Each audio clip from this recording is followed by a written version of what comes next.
Okay, so we're going to have a look at the card slots. Now I've cut my card slot panel. I've added my interfacing, which sits just outside of, or just inside of the outside seam allowance. So that will reduce the bulk in the whole thing. I've marked the position of each of the folds as per the instructions. So I've measured everything. And I've marked, so each one is, this is Z, Y, X, and A, B, and C. So I've marked it exactly the way the pattern tells me to. Now, in the pattern, it suggests you use a quilting ruler to fold your fabric over. I find that's a bit too thick for me, so I'm just using a piece of card that these are comic book cards that I usually wrap my fabric around. So I'm going to start at line C, and I'm going to put my piece of, this is the wrong side of my fabric as well, put my piece of card up against line C. I'm going to fold that fabric so that it's wrong sides together. And you can see, because it's card rather than the ruler, it's a really sharp, crisp fold. I'm going to grab my iron, just give it a quick press. Then I'm just going to remove that piece of card.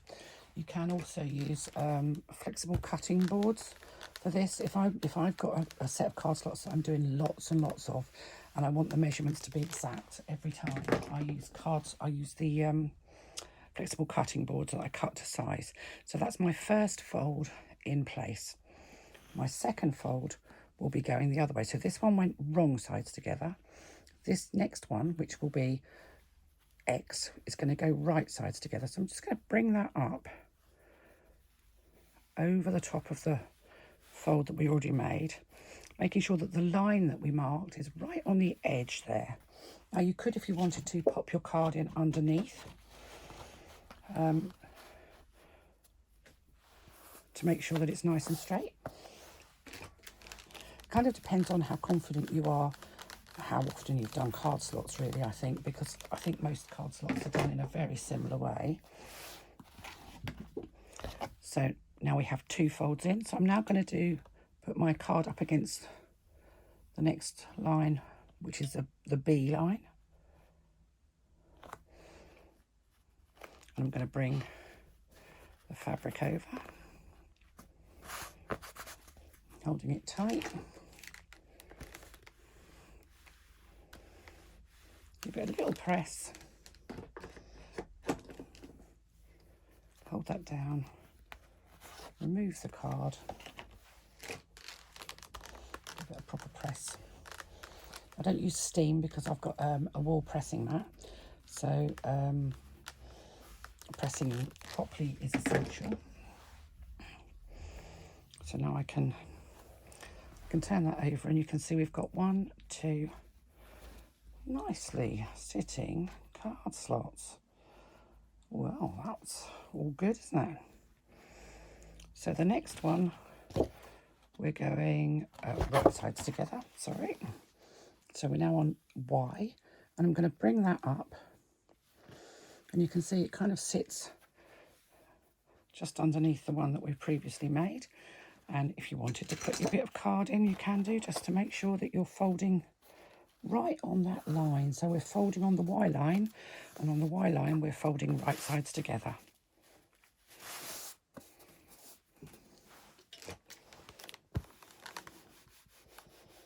Give it a press.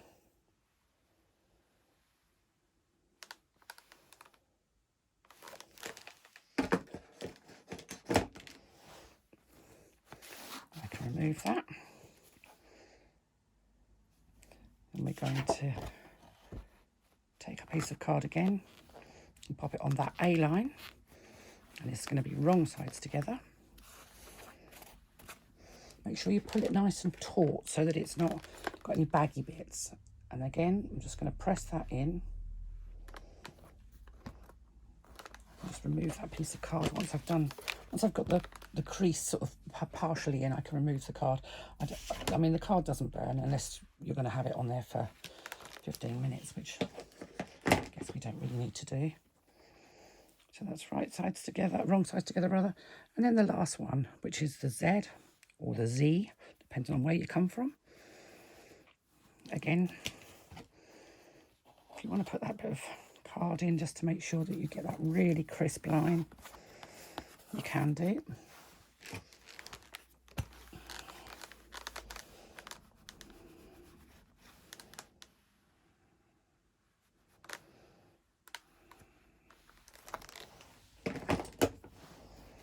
Just going to remove the card and just give that whole thing one final just. And from the back here, it looks like card slots, I think you'll agree. So I'm going to turn that over.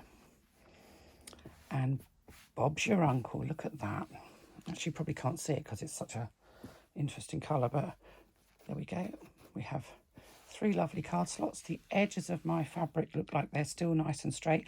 Sometimes they do tend to go off a bit skew-if, so you do need to just sometimes just give them a little bit of attention if they just look like they've moved slightly, but I'm very happy with those. So I'm going to go over to the machine and carry on. Okay, so we have created our card slots, and I'm just going to pick out the first card slot, pick up the top one. So I'm going to push that out of the way, and I'm going to top stitch across the top of my card slot using a 1/8 of an inch seam allowance. You must make sure that you remove. Let's reduce the stitch length a bit. Make sure that you don't have the back bit in place when you do this, because otherwise you'll be just stitching your card slots closed. Ask me how I know that doesn't work. Yes, I've done it more than once.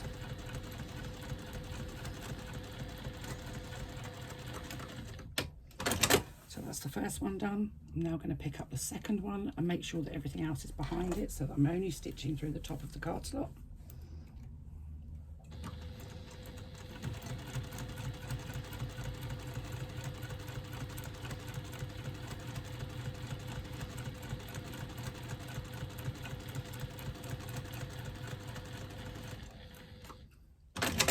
And then the bottom one.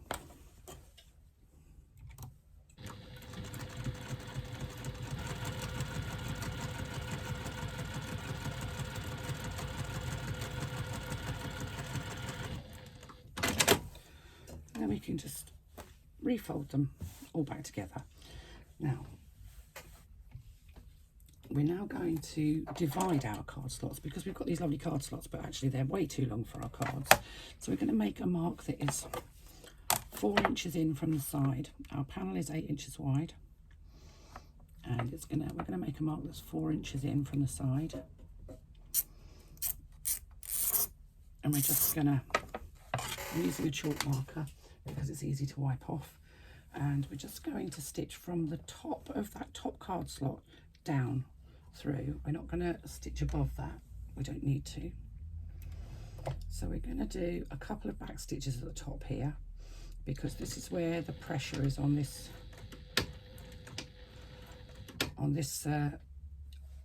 point where the 2 card slots meet. So I'm going from the top there, I've done a couple of back stitches. I'm going to go down onto the next card slot, and when I get to the very top of the next card slot, again I'm going to go forwards, backwards, forwards, backwards, and then carry on. Just those extra stitching, it's just that point at the top of each of those card slots is it's a stress point. So as I go onto the last card slot, again backwards, forwards, backwards, forwards, and carry on. Just a couple of extra stitches will just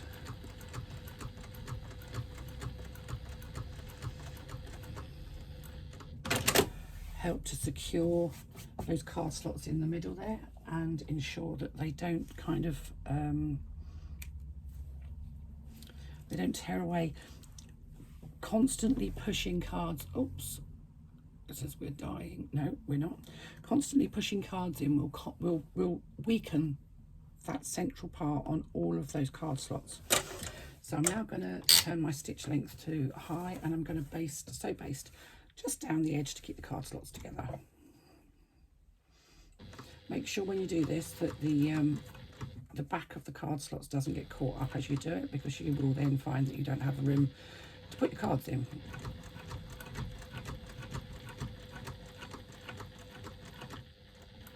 So it just secures them in place. I'm going to do the same on the other side, but I'm going from the top rather than the bottom. So I'm just going to use my awl to make sure that I don't catch the top of the card slots and push it down with my foot.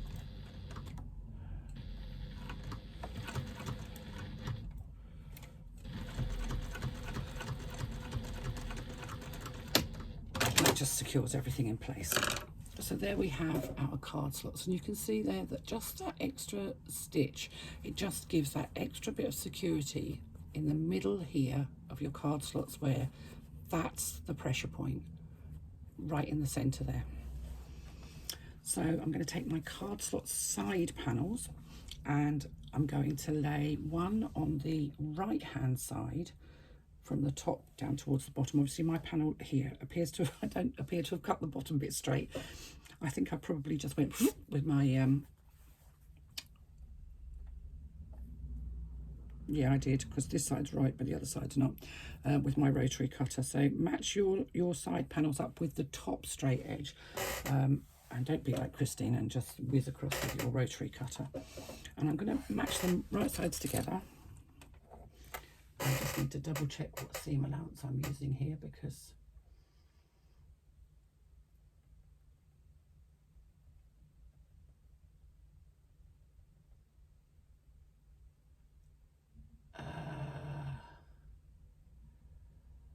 .3/8, that's what I needed.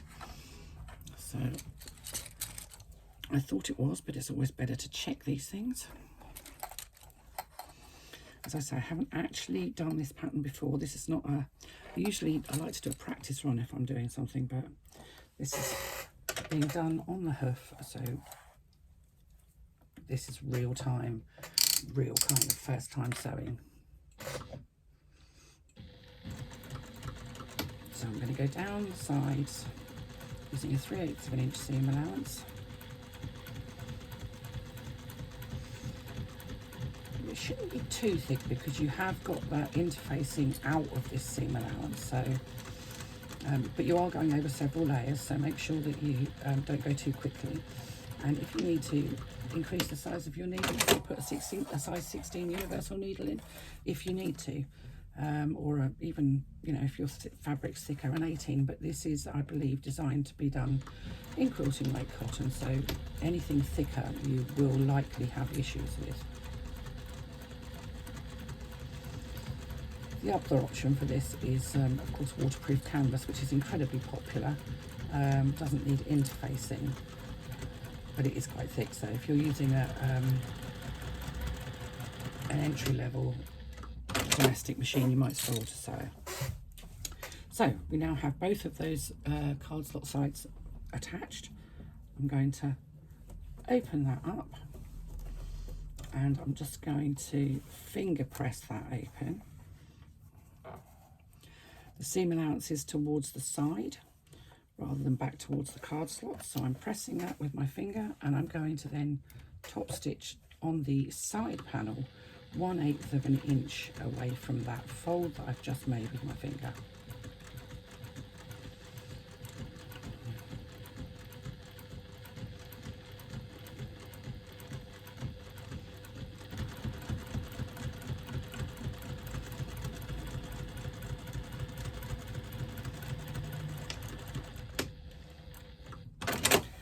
Okay, then I'm going to repeat the exact same process on the other side.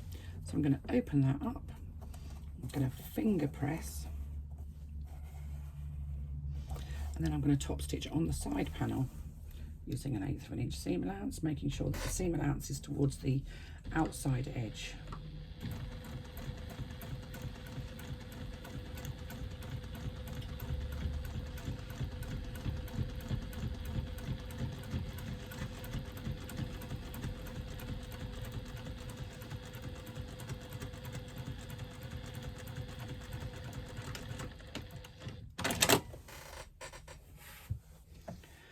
And then I'm going to use my side panel that I already shaped to, oh, here we go again. Have I run out of bobbin thread again? Nope. But my thread appears to have come adrift. So let me show you how to fix that. Because I appear to only have stitching halfway down my side. So I have a thread here that's just not going anywhere. I'm not even sure whether.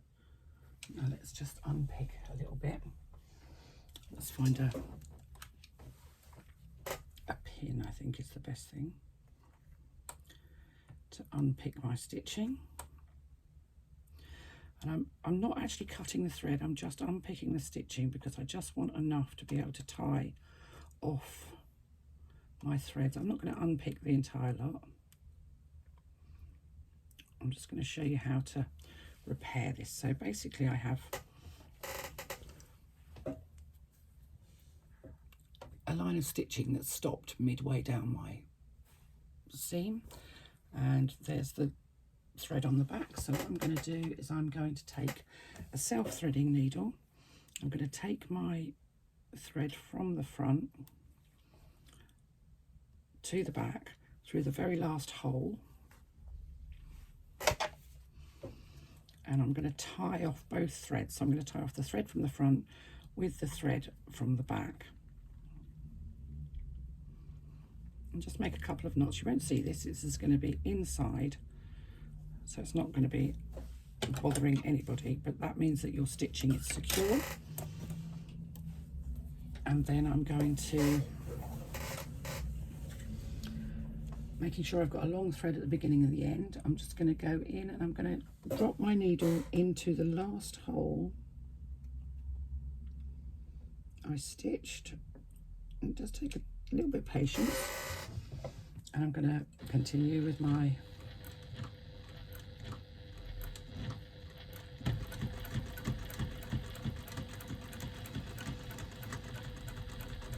stitching.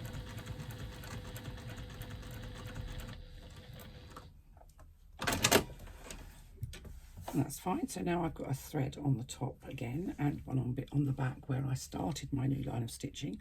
So again, I'm going to take my self-threading needle. I'm going to take that thread from the front through to the back.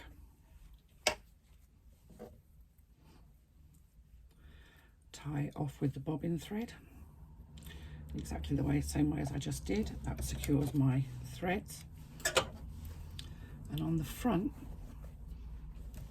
there's absolutely no indication that there's been a thread breakage or anything at all. So that's how you repair it. So as I was just about to say before I realised I'd got a thread issue, we're going to use that template, that lining panel that we've already created, to use as a template. Actually do it upside down, it's easier, you can see. Use as a template on this one. Now what I am going to do is I'm going to mark the centre because I want to make sure that my card slots say absolutely central here.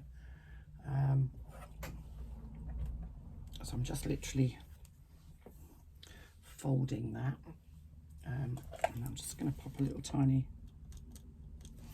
mark, and I'm going to do exactly the same on this. So I'm folding it in half because that will give me my central mark.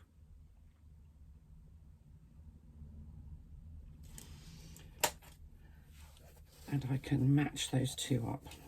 So I know that my two lining panels are exactly the same. Now you can see that that panel where we've had our card slots is considerably larger. So I'm going to trim that down, which will give me two panels that are exactly the same size. And I'll come back and show you how to add the pocket into this second lining panel. Now we're going to use a completely different technique to the one in the pattern because this is my preferred technique. There's nothing wrong with the one that's being used in the pattern. It works very efficiently. However, I don't like to see exposed zipper tape inside of a zipper pocket, so I'm going to show you how to do it without an exposed zipper tape.